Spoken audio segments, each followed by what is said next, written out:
Hi all, my name is Jeff Hulett. I'm a decision confidence builder.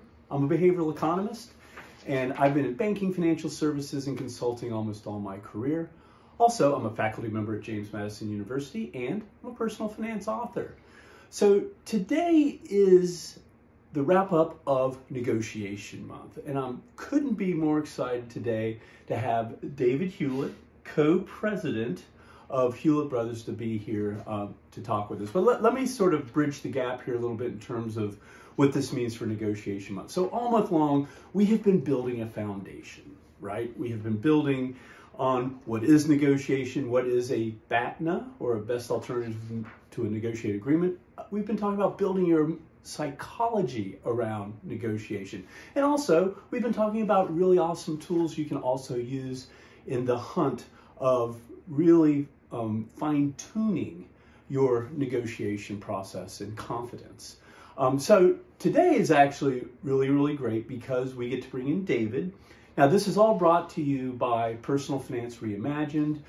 This organization, PFR, is all about helping people to achieve decision confidence. It really works around creating a consistent, repeatable decision process for a lifetime of great personal finance or financial decisions. So anyway, so with David and Hulett Brothers, really the most amazing thing to me is first of all, David is 22. David's also my son, so it's very exciting. Of course, I love talking with my son. But besides that, David is really a perfect example of someone to give lots of great negotiation examples. So first of all, David's 22, and pretty impressive what he has done by the age of 22. Frankly, most of us won't have had to do many of the negotiations that David's already had to do as a young business person. And he's achieved that. He started this while he was in college. And really, he just graduated about a year ago. So this is all accelerating. First of all, Hulett Brothers, and let me introduce Hulett Brothers real quick, David, and we'll get into chatting in a second. But Hulett Brothers is a global content creation business. But what's important about Hulett Brothers is really their mission. Their mission has really two planks. Number one is around helping their subscribers, helping their community achieve joy. And then number two is focused on the ability for achievement. Okay, so it's joy and achievement put together. Now, those are very lofty goals. And quite frankly, the proof's in the pudding. Last time I checked, you had about 10 million subscribers. Are you over 10 million now? We actually just crossed that threshold. Just crossed the 10 million threshold. Very exciting. Oh my goodness, David. That's amazing. And so really to me, it's a proof point. Achievement and joy sound like lofty goals, but it's working. They've found that place, the content, that secret sauce of being able to deliver joy and achievement, and people are obviously voting with their feet, and it's really working for them. So anyway, so today we're going to spend a little less time on what you see with Hulett Brothers in front of the screen, and really behind the scenes in the business of Hulett Brothers, and in particular, focusing on negotiation. So really, David, I think just to kick things off here, I think all of our viewers would really love just to hear the Hulett Brothers story. You've been around for what, about 3 years? I mean, how did you get from, I guess, ground zero or no followers to having over 10 million today? Yeah, thank you for the introduction. We appreciate it. But yeah, how we started is Daniel and I, my brother, it started from COVID. We were both in college, kind of sent home, online classes. We kind of were thinking, what can we do now with all this extra time? And we were always followed doing challenges and trick shots and stuff like that online. So we were like, oh, we could do that and kind of post it for our friends on social media. So we started doing that just for fun. Truly in the beginning, it was how can we bring joy to others during lockdown? That was kind of like our initial thing. Like we have kind of nothing going on. We can have fun doing these videos and post it and try to bring joy to others. So we kind of continuously did that, and then we got a lot of positive feedback from our friends and family, and like they're commenting and liking everything. So we started posting on kind of every social media, Instagram, TikTok, YouTube, and all the others. Well, can I just pause you for a second? So, helping your friends during the pandemic, during the lockdown, I think is really, really big. But I think a lot of people felt that way, like wanting to connect with friends. Was there anything in particular about you and Daniel that kind of led you to this place? Like I guess why you and not the million other people that were sort of millions of other people who were in the same situation? I guess a good example is like a lot of our friends or just had other hobbies they're interested in, a lot of like video games and just kind of other activities they really enjoy, and Dan and I just never, I guess, were into that type of stuff. And also we were kind of always, when we were younger, always like together. We played soccer, kind of did all those sports and challenges. So that was kind of something we were just like used to, and we kind of went, I guess, in that direction. We're like, oh, this would be fun instead of maybe doing other hobbies that other people did during that lockdown period. Okay. But yeah. Oh, that's so interesting. Yeah. Okay. So let's take this forward a little bit. So you're at the beginning. So I'm thinking again, 2020, right? Yes. So March 2020. or whatever. That's sort of what the official start, if that's such a thing.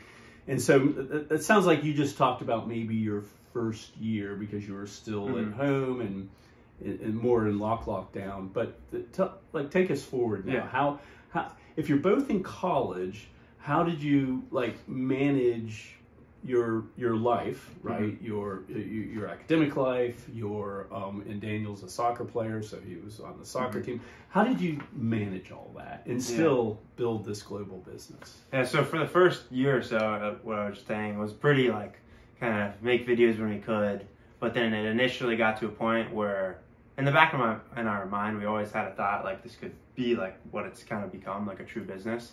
So we kind of had that thought, and then a brand reached out to us, Sunny D, and kind of when that happened, we really I feel like turned into a different mindset, make it a big priority and continue making these videos. And how we managed to do that is on the weekends we would come home to our parents' house and we would be filming videos, and I would drive home and Dana would drive home, and we try to knock out as many videos as possible because we know that's how it kind of drove our business, just making as many videos as possible. So that's kind of interesting, just to make a fine point on that. So while the lockdown is everybody's sort of separate in their own little areas, you guys figured out that what the world was really wanted was connections or people that were connecting. Yeah. Is that the way to look? 100%. So you would try to do it perhaps separately because it is a little more convenient because you weren't at the same college. But I think what I hear you saying is people wanted to see your enthusiasms together as brothers as much as they wanted to see you separate. Is that? Yeah, correct. We did do Dan went to CNU and I went to JMU, so we would film with ourselves and our friends at our colleges, but we really throughout kind of posting really saw that when we were together was what people really liked, and just kind of I guess the brotherly excitement or whatever they like. But yeah, just connecting, and that's kind of why we would go home on the weekends and try to make as many videos together. Nice. Yeah. Nice. And I remember those trips, Yeah. Back to the universities here, and somehow, I mean, as proud parent moment here, they both graduated, I guess, magna cum laude. So it's not like, the business of Hulett Brothers was still, in the same area as they were still getting great grades, and that made me very happy. So, especially since I was writing checks. Yeah. But anyway, so let's, so Sunny D, you mentioned that name, Yeah. and that's, I guess, the orange juice or the orange orange juice products drink company. So they kind of gave you your start, which is kind of exciting. So I like the way you said it, flipped a switch, oh, this is fun to do for our friends and providing them joy and that achievement message. But you realize, wait, the advertisers get that too. Yeah. Now, for me, when I think about joy and achievement, I can't think of any advertiser that wouldn't want to be associated with joy and achievement. Can you talk a little bit about that? How has it grown since Sunny D? And have you found, like, what kind of brands or companies do you typically work with, and has it changed since Sunny D? Yeah, and what you're saying is joy and achievement.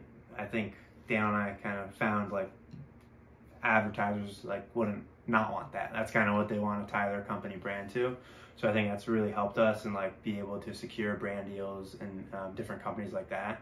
But yeah, since Sunny D, it's really been like kind of a steady increase, which has been fantastic for us. But different companies we've worked with recently, we worked with Thayer's.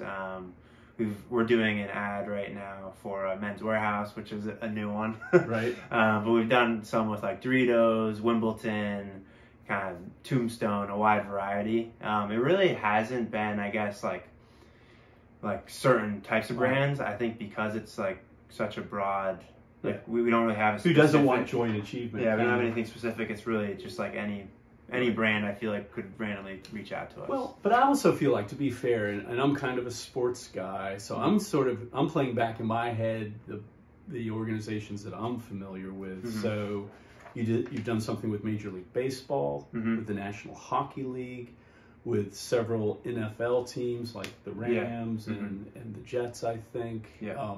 You did stuff with Wimbledon. You've done things for March Madness and the NCAA tournament. So I do sort of see a theme. I mean, you're young, athletic men. Yeah. Right? And when I look at you, when I look at Hulett Brothers, I do see athleticism. So I don't know. Do you think that, I hear what you're saying, that it's sort of who doesn't want joy and achievement, but I also sort of see a theme. 100%. You're correct. Call it the athlete industry or whatever. Yeah, it does tie in because most of our like videos and trick shots are tied in with sports in some way, like soccer, football, basketball, pickleball, kind of stuff like that. So it does tie in more closely to sports. 100%. Yeah. Nice. Okay. Well, good. Well, that is amazing. And so from nothing in 2020 to 10 million plus global followers today. And out of curiosity, and I just want to ask this, there's a lot of buzz right now about TikTok. Yes. Right. Yeah. And the concern that the U.S. government may be banning TikTok, or who knows what's going to happen. But I think I guess if there was a bets being placed, perhaps the over/under is more skewing towards it does get banned, but who knows what's going to happen. Yeah. What does that mean for Hulett Brothers? So TikTok, I mean, until maybe 3 months ago, YouTube just passed TikTok, but TikTok has always been our biggest platform, and has, up until like a year ago, probably brought in like basically 90% of our brand deals. But I think Dan and I had, I mean, maybe not this extreme of a thought, like TikTok's going to go away, but it definitely was, I feel like, talked about for the last 2 years. Right. But we kind of always had a thought of like we should kind of, diversifying investments, but diversifying in platforms. So we like really focused on, we have TikTok, but growing our Instagram, growing our YouTube, growing our Facebook. So we have followers on there just in case if something happens on the other platforms, or like if it's just like our TikTok just doesn't perform well, we have other platforms that support us as well. But that would definitely be like a big hit to our following base. But honestly, I think Dan and I we feel very like, I guess, secure in our other social media platforms. Right. I feel very confident that we'll still be able to get like brand deals and support Hulett Brothers as a business through those other social media companies. Right. So I feel almost like not worried, more just like interested to see what happens, like kind of what's going to be the outcome. And I think a lot of us are. Yeah, it's such an interesting time. But the other place I think about is you're a global content creator. Let's face it, there are about 8 billion people on this planet, 300-ish million in the United States. So the United States in total audience is relatively small. So I'm more curious about, what does the world to TikTok look outside the United States? And does the Hulett Brothers, let's say TikTok is banned in the United States, does it still give you the opportunity to still be engaged with TikTok, but for your followers that are outside the United States. Yeah.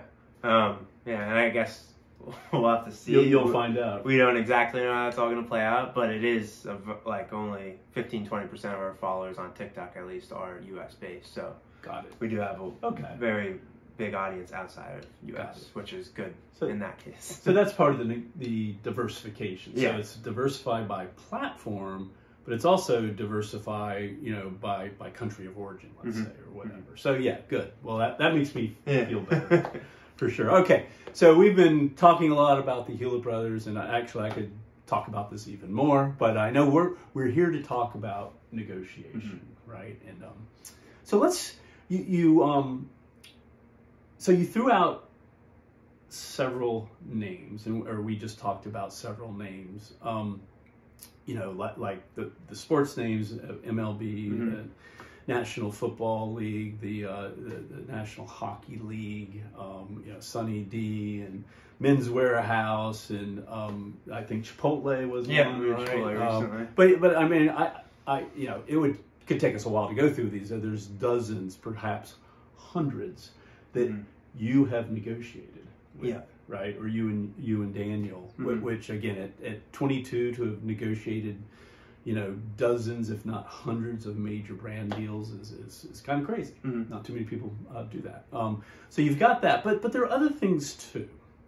And like I think about you've bought a house. That was a negotiation. You have Hulett Brothers through one of their companies also has a real estate portfolio. So you guys are not just the guys in front of the camera, but you're also the business guys behind the camera building this portfolio of real estate. Of course, the business itself, you have lots of different service providers like accountants and things of that nature.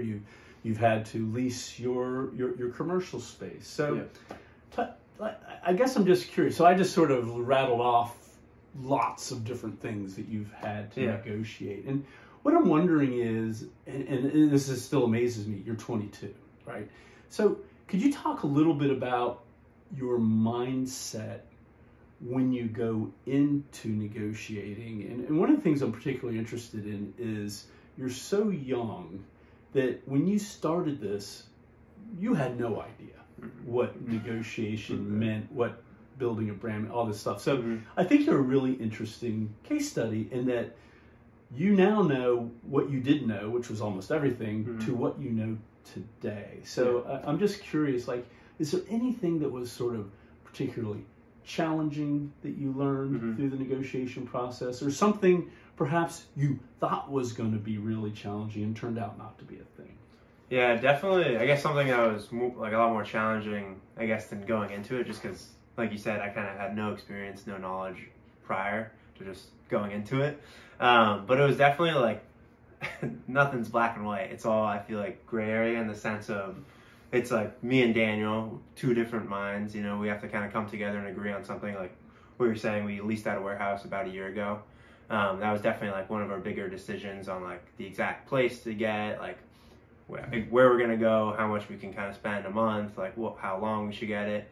But it was kind of like I had my thoughts on what we should do, he had his thoughts, and we kind of like came together and had to compare. But it's not like yes or no to everything. It's all about kind of like what's the best for us and like together almost. So how did you come together on that? Because you haven't even gotten to here's a bunch of different leasing alternatives like space A, space B, space C. You're not even there yet, right? You're in the, Daniel and I, my partner and I, how do we get on the same page? So tell us a little bit about how did you achieve that, right? How did you get on the same page?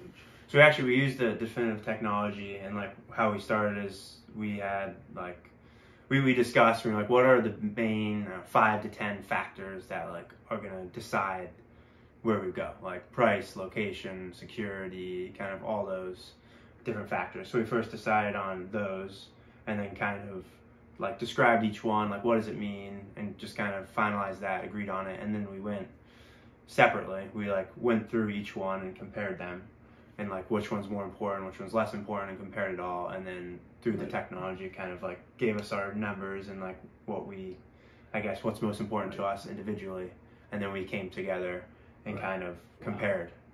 So as a geeky economist, honestly, I think about what you just said, David, and I think in terms of trade-offs. So you mentioned those factors, which we call criteria, and the way economists thinks about it is they make trade-offs of, hey, it's not about A and B and getting the most of both of those things. It's really about understanding what's more important to me. If I have to trade off B for A, what does that matter, right? Yeah. And so what I just heard you say is you and Daniel came together. Well, first of all, separately, you figured out what's important to you and went through a weighting process to get those trade-offs proper. But then you came together, and I have to believe that coming together is actually part of the challenge, right? Because it's what you want, it's what's important to me, but at the end of the day, it's what's important to us, where us is both Daniel and David. So can you talk a little bit about that? Yeah, so it definitely was, I mean, we kind of, after we came together, we definitely had different preferences and definitely had other things weighted higher than the other person did, but that's kind of was the difficult part, like kind of, okay, I want X to be this high, and Dan was like, I don't really care about X, but I want Y to be this high. So we kind of had to just like discuss and like just figure out why we wanted certain things to be higher than the others, or why we had preferences on certain things, and really discuss and figure out like how we can kind of come together and compromise on what Dan wants and what I want to like make the best decision for both of us. Well, and the other thing that I've come to appreciate too is when you go do that separately and determine what's important to you, but then you come together, there is a difference. And invariably, part of that difference is just about good communication, right? It's about talking about it, because at the end of the day, it's really about private information. There just may be something Daniel just knows about a certain criteria, about how far it needs to be from, from where you live, or how big the space needs to be, or the kind of how the space is rated. There just may be information he knows that maybe you didn't know, and vice versa, right? So part of this is what I've seen happen is you do your criteria model separately, but then you come together, and when you have that dialogue, what you realize is you're not as far apart as you do. 100%. So you have the dialogue, then you go back and adjust your criteria. Invariably, what happens is those gaps tend to really shrink down. Yeah. Is that 100%? That was kind of funny you mentioned that. Just like when we came together, I was like, oh crap, I have like, mine's like 50% higher than yours. Like I have so much more weight on this. But then after we talked, it's like, it made a lot more sense. Like it was, I guess, like in his mind, he didn't have it that high, but after we talked about it, it like was a lot closer than we thought. And like just talking about it and understanding just made it a lot easier. Yeah. And really the cool thing about how the what's called choice architecture, by the way, this technology, definitive choice is a form of choice architecture. What it does ultimately too is at the end, there's still probably, the gaps come together, but it hasn't been fully resolved perhaps. But ultimately what the technology does is it splits the difference, right? And so the final model, the group model between you and Daniel, let's say, is a reasonable coming together where you kind of split the difference on that final maybe little bit that you had to come together. And then of course you can both look at it and go, oh, and I think that's what happened. You look at it and say, okay, that's reasonable. Looks pretty good. Okay. Yeah. Right. Okay. 100%. Good. Yeah. So that was building you're coming together as a management team, right? And figure, okay, we need to lease a space for this very, very quickly growing business. So now take me to the next part, which is, to me, so that's the internal management view. How do we come together as a management team? But now the next step is going outside and saying, well, what spaces are available and how do you go about even applying those criteria models to the space? And could you talk a little bit about that process? Yeah, so I guess we had to get like, real estate, commercial real estate people involved. And like after we did that, we kind of found, 5 to 10 different properties that we were interested in the area. Like the area was like kind of, I guess, the first criteria, just to make sure it's there. And then after we kind of got that, like which of those fit the criteria to some regard. So we started going out and just went to around 7, I believe, different spots. And kind of when we were going through each one, we were kind of noting down like through each factor, how does it align? Like how much square footage, how much is it, the cost wise, what's the security, like what's the parking situation, just different things like that. But those are all part of your criteria, right? And so did you actually then sort of apply did you use the app to do that, I guess? Yeah. Okay. So we would note down like in the app, like kind of what each place had to offer. And then after we went through all of them, we kind of talked about it all, kind of made sure we're on the same page on each property. And then we again like kind of went through those different properties and see like which one was the best based off of what we had earlier, like what we decided on and which like factors were rated higher and how it aligned with the different properties. Okay, so I'm imagining, and I'm going to get real tactical in here. So you have a realtor, basically. It's a commercial real estate broker, but functions very similar. If anybody who's done house shopping, it's sort of a similar thing. They're kind of like realtors. But so they show you a property, right? And you see the property. So you've already come together on your criteria, but you're walking in and you're live. You're looking at it. How are you using your knowledge of your criteria when you're actually physically inside the building and doing your walkthrough? Yeah, I think it really helps doing it prior to it, because it really like almost hones in on like what you should be paying attention to. You kind of know your top 5 criteria, so it's like, okay, I'm going to make sure I'm looking out for this, this, and this, instead of kind of just walking around like, oh, this is a great place, but not really having, I guess, a specific like what we're looking for in mind. But going into it with those factors already predetermined on what's going to decide if you're going to buy it or not really helps kind of just make the process a lot easier. And are you actually physically using the app? Because I know the app kind of has like a slider where you're kind of rating it, so you're doing that live. Yeah. Now, talk a little bit, okay, so you're in the process, you're looking around, you're using the app to kind of ask the best questions. So if it's not obvious in terms of square footage or alignment or how the property is laid out, you can ask the questions of either the seller's agent or others. But tell me a little bit about how after you leave, right? Because to some degree you're having a conversation in front of the person you're going to be negotiating against if you get to that point. Yeah. So you're probably being a little careful, I would imagine. Definitely, yeah. But once you get, say, back into the car with your buyer's agent or with your broker, tell me a little bit about that process. And are you also kind of debriefing, or how does that work? Yeah, it definitely is more of kind of, we're going in there not, I guess, saying everything to the seller's agent, because, I mean, they don't even know all that because we may be negotiating with them. But after, we are kind of debriefing on what we liked, what we didn't like, kind of like, is this, because there definitely is initially, like, we're like, oh, this is definitely in the running, or it's like easy no, kind of.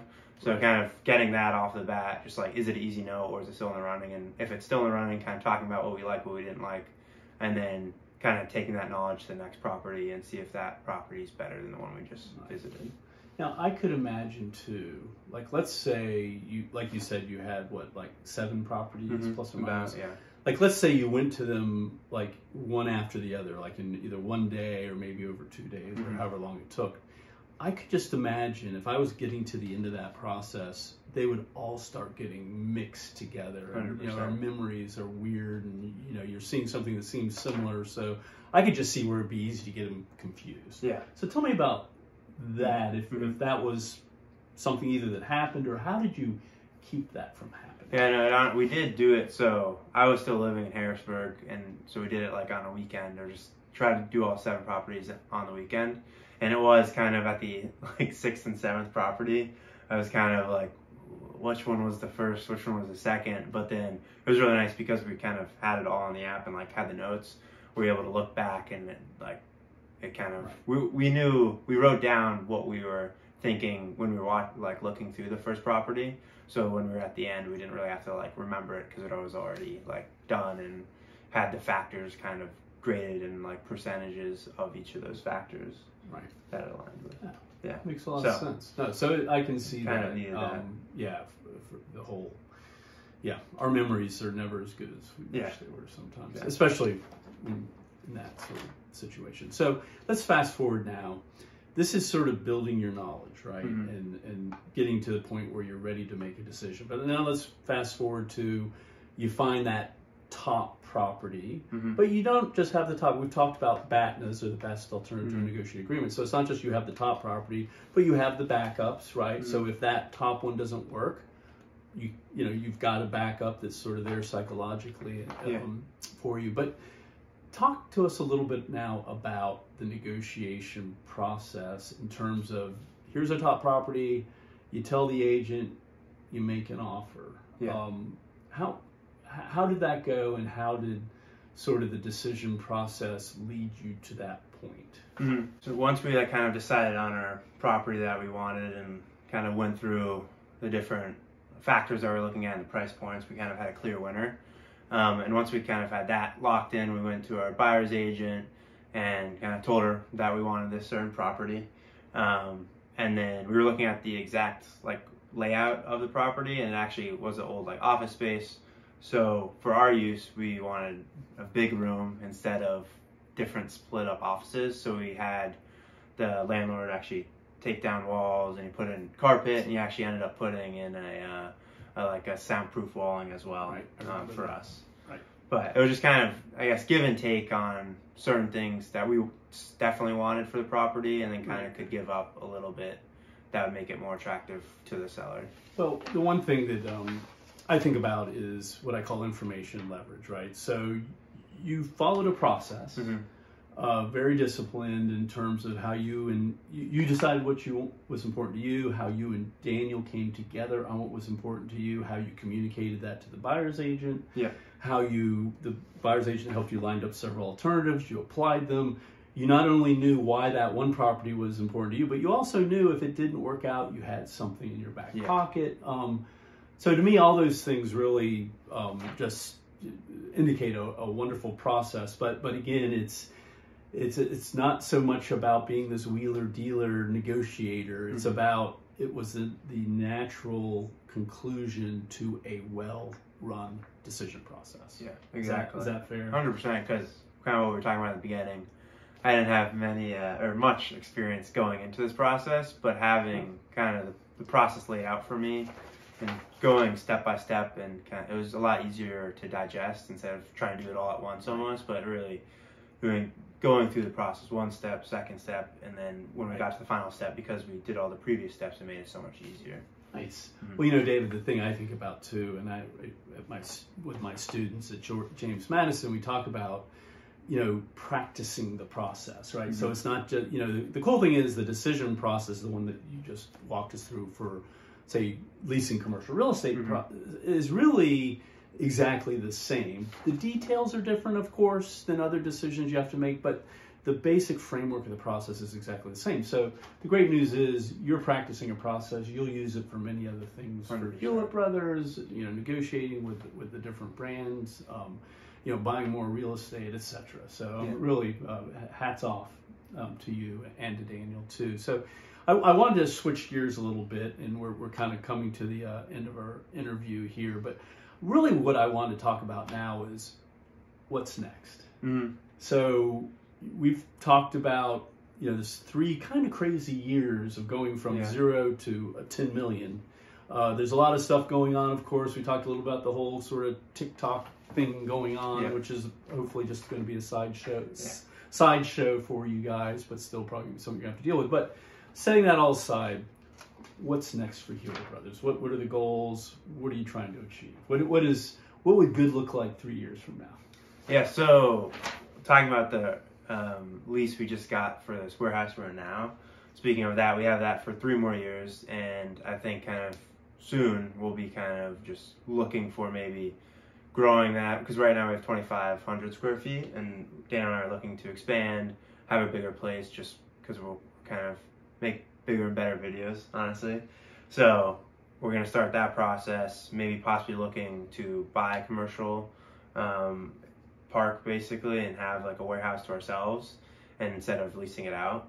So that's definitely something we're looking into, which would be in the next year or 2, possibly.